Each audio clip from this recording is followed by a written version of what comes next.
So here's how we fix that, right? The easiest way to fix an issue is to stop it before it happens, right? So what I'm gonna do, first we're gonna set up how to set boundaries, right? So for me, right, if I were, and I love these steps, this is really nice. This, the wood that goes, that's nice. If I was to work this door, right, this would be my boundary, right? Because this gives me enough space to where, one, I can operate in here, people can come in And take off the coat and all of that. and get comfortable. But at the same time, it's a clear barrier, right? Because it's right at the beginning of the steps to where I can set a clear line of what's to cross and what's not to cross, right? So how we do that before people even come in, right? We teach her what that barrier is. We teach her that you are not allowed to cross this space, right? When I go across this space, what I want you to do is to automatically sit and wait to be invited across that threshold, right? And that's before people even come in the door, right? So that's how we do that. So how you do that is hold this, right? Is come right here. So I will put her in a sit, right? And then now she's going to get up, right? So remember, to create a behavior, we have to actually allow the behavior to happen so we can teach her that the behavior is unacceptable, right?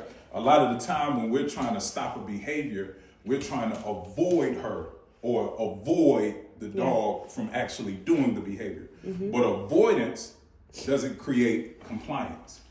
You see what I mean? Yeah. So I'm expecting her to get up. I know she's going to get up, right? So when I put her in that sit, right, as I take the first step, I'm already expecting that she's going to go to get up because she's been conditioned to when I walk to the door, when you walk to the door, she walks to the door too, right? So I know her brain is telling her that. So now what I'm going to do is preempt it, right? So I put her in a sit. I take a step and hit that step. She ain't moved yet. Good girl, right? Because this is the behavior that I want. So now the first time I'm going to ignore it, right?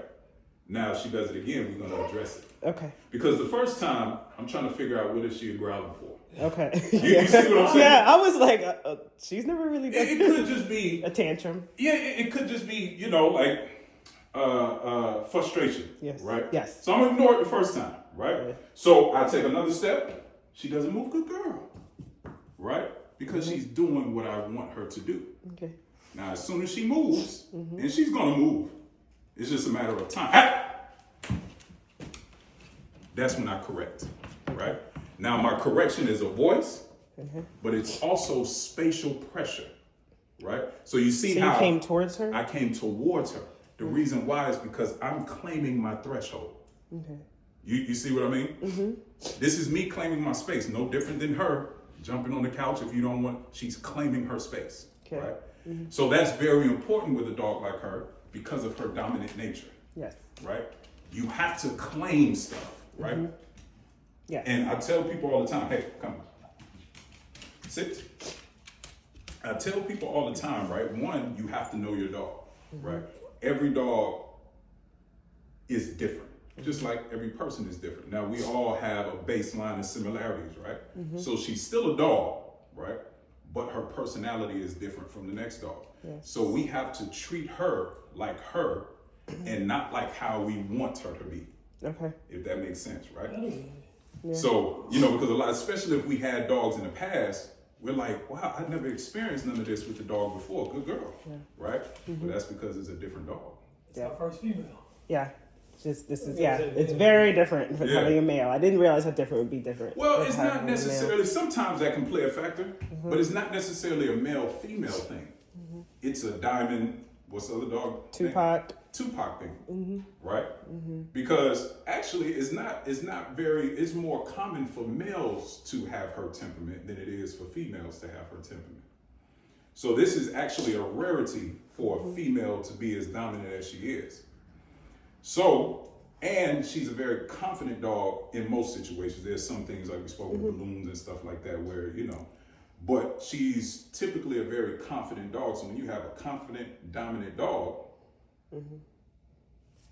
you have to be even more confident and dominant. She ran her lip. Yeah, she did. Oh yeah, she What's was that? in her lit. She was definitely like this is so you my. guys had her from He knew the person who got her from the lit. These blue noses. Okay. So she was in a lit or 9. Yes. She ran her lit. And apparently she was very much He showed the like tapes, everything. he showed the tapes and she was like, I run Yeah. this show. Yeah, I'm talking about 9 boys, girls. She ran Yeah. her lit. She was the dominant puppy. Yeah, yeah, that makes sense. Whooping her brothers, everything.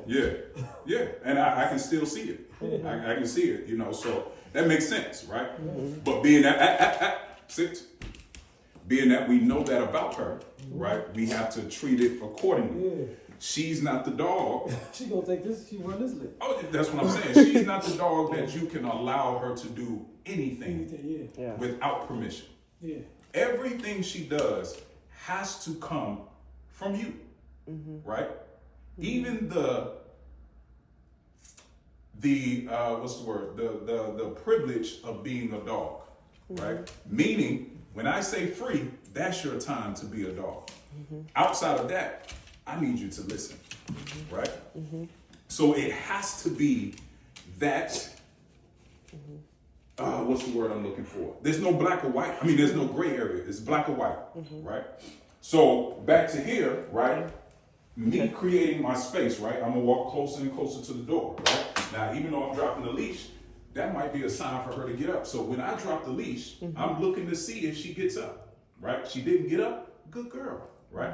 Every time okay, there we go. I thought she was about to get up. Every time she does something that's favorable, we reward her for that. Whether it's a physical praise or verbal praise or even a treat, right? Like for the most part, treats are like the last. You ain't slick, Diamond. Yeah, she's sneaky, right? But see, those behaviors, I know right? what she doing. Yes. Scoot up there. Yep. But that's okay.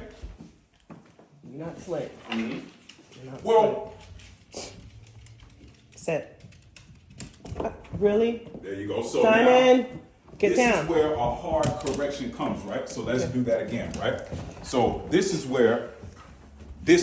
how I will handle that because you guys didn't ask her to do that. No. Right? She doesn't get down again? No. Right?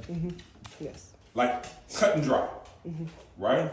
Because once you start doing Diamond, for her, that's a game, right? Come.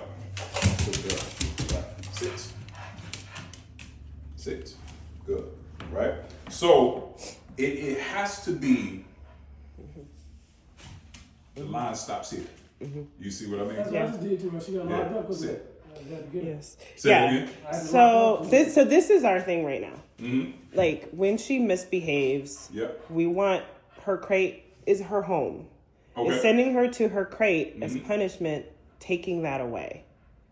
Say that one more time. So like when we punish her, it's been like, well then put her in her crate. Okay. But we want her crate to be her safe space in her home that she goes in like very willingly. And we're just like, will she start viewing her crate as a place of punishment instead of her home if we keep sending her there when she misbehaves? Yes. If that's the energy that you're giving when you're doing it. So it's not necessarily, the behavior of going to the crate when she is being an inconvenience. It's the energy that you're sending her to the crate with. It's the frustration or the anger or whatever it may be, right? That she's reading, that she's associating, ooh, when they get like this, they send me to my crate. I don't like that, so then I'm gonna start rebelling from going in the crate because that crate represents bad energy, right? Now, if she's acting crazy, there's nothing wrong with saying, hey, go in your room. Yeah, to calm her down, because she does get in there and she'll just kind of lay there and she will calm down, which is usually the number one thing that we want it for. Is like that is her place where she just lays down and amuses herself or whatever, and there's just a different, calmer energy after she goes in her crate. But yeah. So it's all about the energy and how you teach a behavior, right? So that's more so what you got to be cognizant of is how am I feeling when I'm telling her to do this? Am I agitated? Am I upset? Am I frustrated? Yes. You see what